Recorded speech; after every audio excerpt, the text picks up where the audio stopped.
By far the most common mechanism I've seen used to measure rotational speed mechanically is this mechanism called a Watt governor. It uses two masses which are free to swing outwards like this.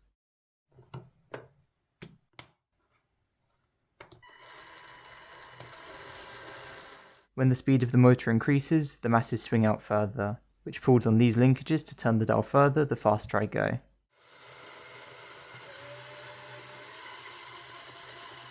Okay, that's a little too fast, but just because I didn't give it any proper supports, not because the mechanism can't handle it. It's a really elegant idea, but it's got a couple of issues. Firstly, it's not all that accurate, and the position of the dial isn't always consistent, so it's not too precise either. More importantly, at lower speeds, the dial just stays at the zero position, because the masses don't have enough momentum to swing out. So how else could we measure how fast something's turning, if we want to be more precise? Well, what about this? The motor's connected to the dial through this gear shifter piece. It lets us engage the motor briefly and then disengage it, so the dial measures how fast it turned in that fixed period of time.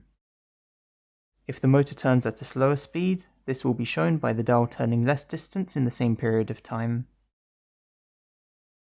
So we just need a mechanism to engage the dial for a very precise amount of time, and then disengage it again to time how far it moved in that very exact amount of time.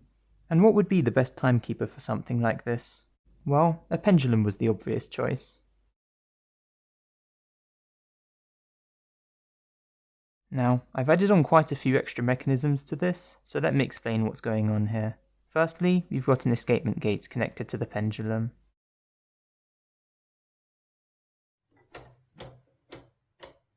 This allows the wheel to only turn a small distance with each swing of the pendulum, meaning that the precise timing of the pendulum controls how fast the wheel turns. This is what creates the characteristic tick-tock that you hear in a clock. To keep the escapement wheel turning, we've got to connect it to a hanging weight like this, so that it can constantly apply force to make the wheel turn each time the pendulum swings.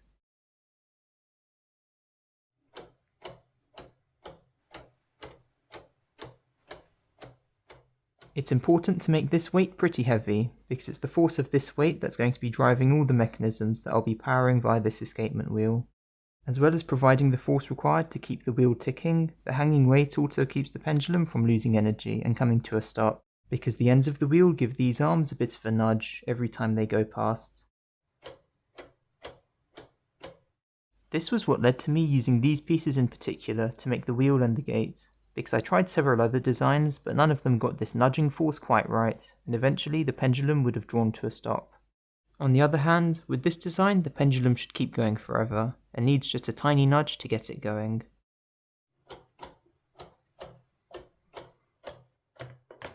Well, at least until this weight hits the ground. Speaking of which, for when this happens, I added on this small mechanism between the weight drum and the escapement wheel, which lets me easily wind up the weight again without any hassle. This is fine though, because the period of time for which this mechanism will be measuring speed will be less than the time it takes for the weight to reach the bottom, so it won't mess with the measuring system. So next up, the escapement wheel is connected to this dial. But this isn't the dial used to show the measured speed, that's this one. This dial is used to show when the timing process starts and stops. When the escapement wheel turns, it slowly spins this dial, until eventually it hits this small arm. This arm is what engages or disengages this gear shifter piece, which, like I explained at the start of the video, is what will start and stop the speed timing process, which I'll showcase in a moment. This axle here is the input, where we connect whatever thing we want to measure the speed of, let's say in this case a motor. The rotation of the motor will go up here, and if the gear shifter is engaged, it continues along this shaft, where it goes through some gears to reduce the speed, and then back down into the speed dial down here. This is the output of the whole measurement system that's going to show us the speed of the motor. So now, to do a quick demonstration, I'll start the motor, which at the moment isn't powering the dial since the shifter isn't engaged yet. So essentially, the input is connected, but the measuring process hasn't begun yet. But it will as soon as I flick this lever to engage the dial to the motor. And at the same moment that I do this, I'll have to hold up and swing the pendulum to start the timing process. After this test, I'll be connecting the release of the pendulum up to this lever, so the whole process is automated, but for now I'm going to have to do it manually. So, 3, 2, 1, go. So now the timing has started. The speed dial is slowly going up, and each time the pendulum swings, this front dial moves around a bit. And now it's going to hit the lever to disengage the speed dial and stop the timing. So the position that the speed dial stopped at tells us how fast the motor was spinning. I'll add some numbers onto the dial in a minute, but first I've got a few other things to show. Firstly, you might have seen that I've got this disc here, and if I move this round, you can see that there's also a rubber pad linked up to the start-stop lever. This is actually a brake mechanism to stop the speed dial exactly as the timing process stops, as once the gear shifter is disengaged, the speed dial could otherwise keep turning freely a bit. Making this brake was harder than you'd expect, but the solution turned out to be pretty cool. You see, in most normal brakes, you've got a disc and a rubber pad, but you've got to apply a lot of force to the disc to stop it rotating. This wasn't really an option here, because the front dial will only apply a really small force on the lever to end the timing, which also has to engage the brake. So instead, I came up with this design. What happens here is that the rubber pad meets the brake disc as it's spinning like this, and the motion of the disc catches the rubber pad and tries to pull it further up. But I've added this little piece to the pad, which gets squashed up against the beam as the disc tries to pull it. This is surprisingly effective, because the further the disc tries to turn, the more the pad gets squashed, which increases the pressure between the pad and the disc more and more, to the point that the disc is entirely stuck, and it's honestly nearly impossible to turn. So essentially, we're using the disc's own speed to stop it, and almost no external force is needed. This also means that the faster the disc is spinning, and the more momentum whatever it's connected to has, the higher the force gets between the disc and the pad, so this brake can stop almost anything instantly. Come to think of it, that's probably why it's not used for car brakes, because you don't want to give the brake a slight tap and have the whole momentum of the car converted into an insanely high pressure on the brake pad that will stop the car in a fraction of a second. Anyway, the only downside is that the brake disc has to be rotating anti-clockwise, as if it goes clockwise it will just push away the pad. But that's fine here, since the speed dial will always be rotating the same way. So on the full machine, all I've done is link up the brake pad to the start-stop lever, so that as soon as the front dial hits it, it engages the brake. Maybe this is a little overkill, but hey, I'm sure it'll improve the accuracy at least a little. Next up, like I mentioned before, I need to link up the start-stop lever to some kind of hook to automatically release the pendulum. That way, flicking the lever will actually start the timing process, as it will engage the motor to the speed dial, disengage the brake, and release the pendulum to start the timer.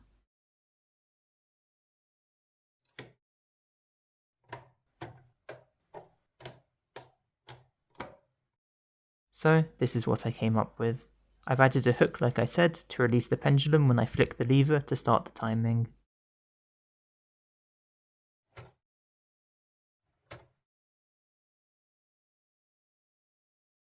But as well as that, I've added on this gate that can slide into the path of the pendulum's hook. This is going to be used to catch and hold the pendulum once the timing process ends.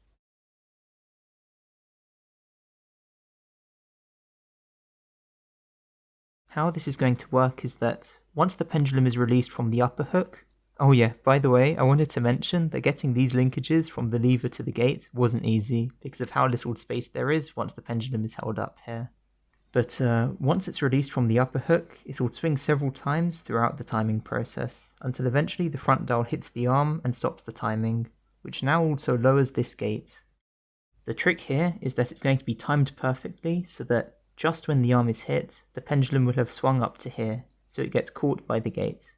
Then, to set it up for the next timing measurement, I just have to move the pendulum back from the lower gate to the upper hook, and it's ready to go again. So, let's try it. I just wind up the hanging weight, then flick the lever to begin. The timing process has started, and if I had a motor attached to the input, the speed dial would be counting up. And just like that, the timing process has finished and the pendulum has been stopped. If I want to reset it, it's as simple as rewinding the weight. And then I've got to move the arm back from under the dial so the dial can do its next rotation.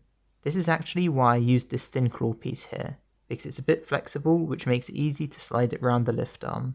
Then finally, I move the pendulum back to the upper position and it's ready to go again.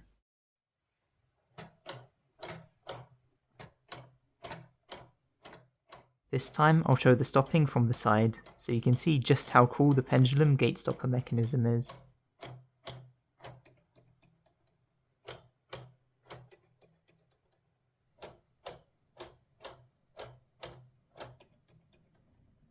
So now that we've got a complete cycle of the timing process, before we measure the speed of anything, we need to know how long each of these timing cycles actually lasts.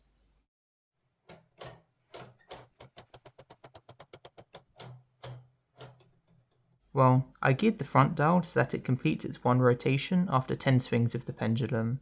I was planning for the total time to be 10 seconds, which means we'd need one oscillation of the pendulum to take exactly 1 second. To change the time period of a pendulum, we only need to change its length, not its mass. There is a formula for this, and for a time period of 1 second, we need it to be a little under 25 centimeters long. However, this is the distance from the pivot to the center of mass, which will be somewhere along here, but we don't know exactly where because the mass isn't all concentrated in this ball. I've already made this pendulum roughly 25 centimeters long, but to get the perfect timing, it will be a lot easier to just vary its length slightly and measure how long it takes to do the 10 oscillations. To do this, I've already added this mechanism onto the pendulum that lets me manually adjust its length slightly. But before I add it back on, I thought I'd explain something that some of you might have been wondering. Why is the pendulum weight so big? Well, partly because it looks cool, but also I wanted to make sure it's pretty heavy, and the reason is quite interesting. The hanging weight that's driving the escapement gate is quite heavy, to make sure it can move all the linkages over here. But you know how I said before that the escapement wheel kind of nudges the gate of the pendulum? Well, if the pendulum's weight is too light, the force of the escapement wheel actually nudges the pendulum too much, and it makes it swing not at its natural frequency. So I made the pendulum itself quite chunky, so this wouldn't happen. So now I'll time the movement, starting with the actuator completely retracted, so the pendulum is at its shortest length. While I'm adjusting the pendulum's timing, I wanted to briefly explain why I chose to make the timing process last a full 10 seconds, as opposed to just 1 or 2. The reason is that it's a lot more accurate, even if it means the measurement takes a bit longer, because any small errors, like the time for the gear shifter to engage, or the pendulum not being timed perfectly, will have less of an effect on the measured speed if the timing process itself lasts longer. So back to the machine, after a little trial and error, I managed to get the timing just about perfect. All that's left to do is add some numbers onto the speed dial, and we can actually calculate these by hand. The combined gear ratio from the input shaft to the dial is 75:1, which means that if the dial completes one full rotation in the 10-second measuring period, then the input was doing 75 rotations per 10 seconds, aka 450 RPM. And working back from that, we know the corresponding input speeds if the dial made it to the other increments along the circle, all of which are in RPM. So at last, let's measure the speed of this motor. Since I'm using this battery box to set different motor speeds, I couldn't just look up the standard speed for this motor. And since unfortunately I don't have a tachometer, I had to measure its speed myself using a stop clock, which I can then compare to the result my Lego machine gives. I measured that it took 6.77 seconds to do exactly 34 rotations at this speed setting, which gives an RPM of 301. So now, I finally measured it on my machine, using the same speed setting on the battery box, of course.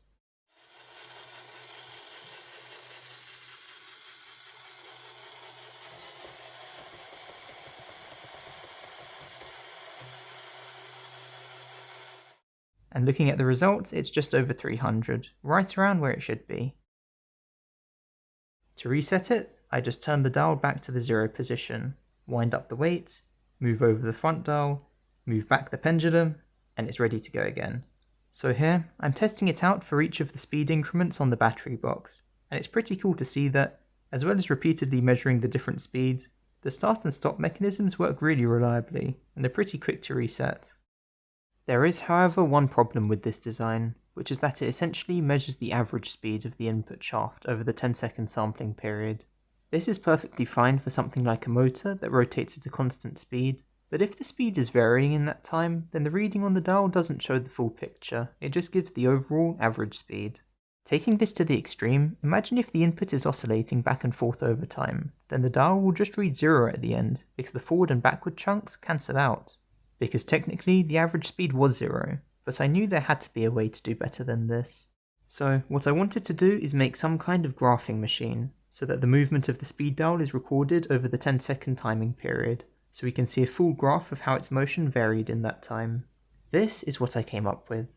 It's a frame with this holder for a pencil, which can move both horizontally and vertically along these sliders.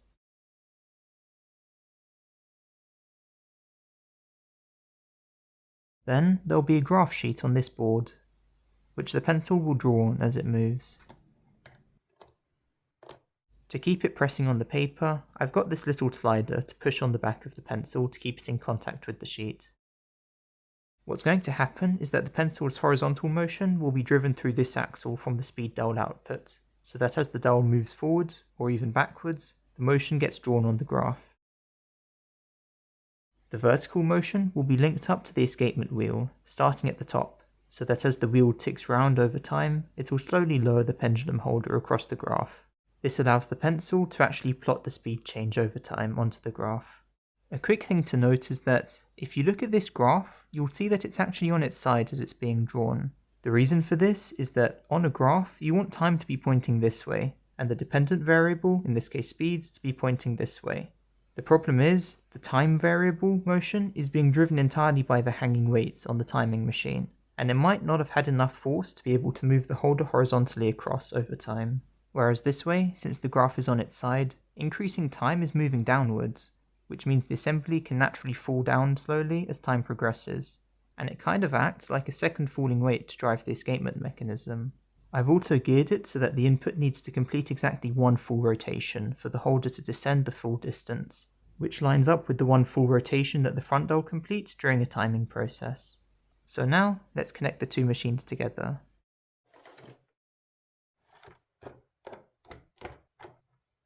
Like I said, the front dial will be driving the vertical motion, but since the input to the horizontal slider moves up and down,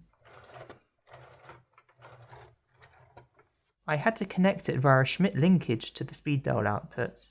This is an incredibly useful mechanism that allows me to connect and rotate this axle despite the fact that it's moving up and down.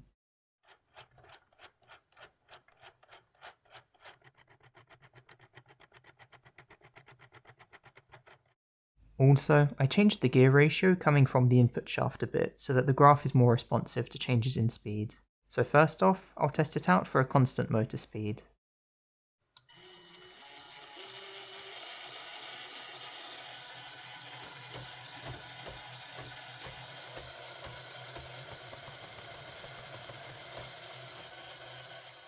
So for a constant speed, we get a straight line, like you might expect.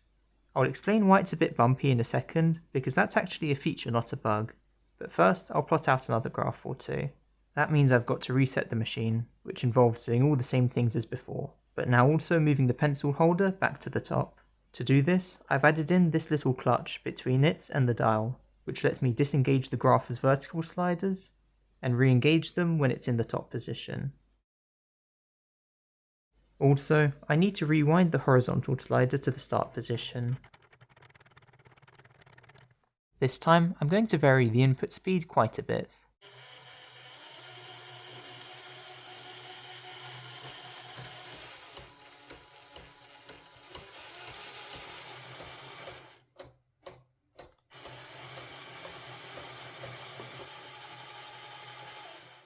This one shows us that the motor was going pretty slowly at first, then it sped up, then it came to a stop, and then it went fast again for a few seconds.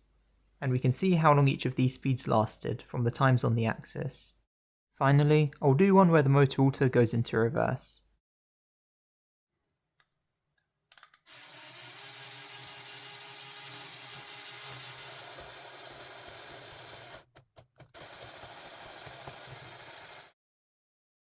The graph shows the shape you'd expect. Like I mentioned before, these bumps that you see in the graphs aren't shaking or anything, because you can see that when the motor is stationary, there's no bumps at all.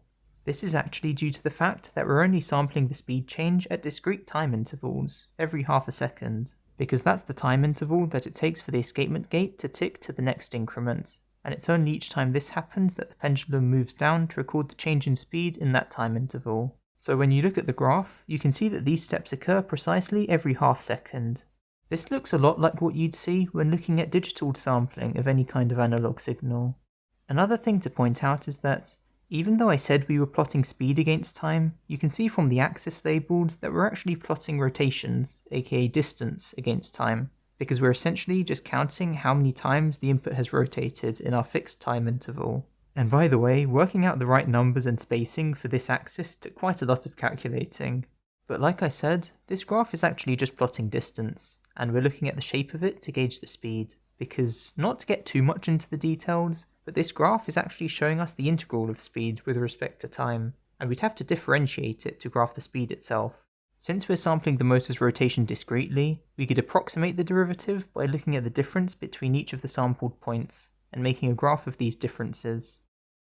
What's more, back when I was using this dial as the speed output, and I said it was just giving us the average speed, this was effectively also integrating the speed to give us the average through something called the mean value theorem for integrals. And finally, before I end the video, I wanted to use this machine to show one last thing. Like I mentioned before, when the machine plots the graph, it's sampling the position of the input every half a second, which means it shows the speed variations with a good deal of accuracy. Here, I've made a mechanism that oscillates roughly once every second. And if I connect it to the grapher, it will be able to keep track of this and show the full oscillations of the mechanism.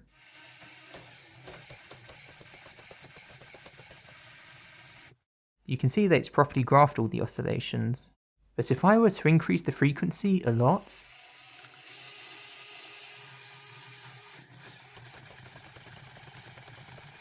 you can see that in some places, especially near the start where the graph is clearer, it looks like the input hasn't moved much over time, when in actuality it has. After the start though, it was moving a bit too fast for the machine to handle, so it's not as clear. This effect though is called aliasing, and happens when a measurement system doesn't sample an input fast enough to keep track of all the changes, and it ends up looking like the input has a much lower frequency. For anyone interested, this is called the Nyquist sampling theorem, and is really important for any measuring system like this. And at long last, that brings me to the end of the video. It was really fun to design this, and I hope at least some of my explanations made a bit of sense. But that's all I've got for now, so as always, thanks for watching.